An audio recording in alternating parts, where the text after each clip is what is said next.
আমি সুচন্দ্রা বিশ্বাস একটি স্বরচিত কবিতা পাঠ করে শোনাব। 25শে বৈশাখ।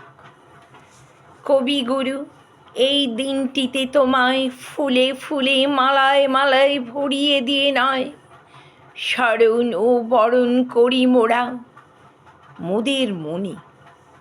অবিস্মরণীয় কীর্তি যে করেছে তোমায় মহান। প্রতি বছর 25শে বৈশাখ আসে ও যায়, একইভাবে পালন করা হয়। বহুকাল আগে চলে গেছো তুমি অমৃত লোকে, আজও পূজিত হও বিশ্ববাসীর কাছে। তোমার চিন্তাধারার অমৃতবাণী বাজে অন্তরের গভীরে। আজও তুমি বিরাজমান সকলের হৃদয় মন্দিরে। জন্মদিনে তোমার গানে কবিতায় স্মরণ করি তোমায়।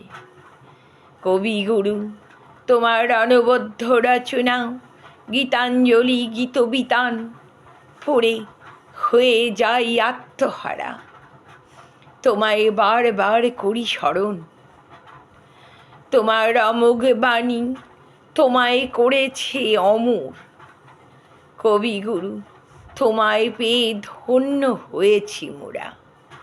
তুমি আমার প্রাণের ঠাকুর, ওহে রবীন্দ্রনাথ ঠাকুর, তোমায় জানাই সশ্রদ্ধ প্রণাম।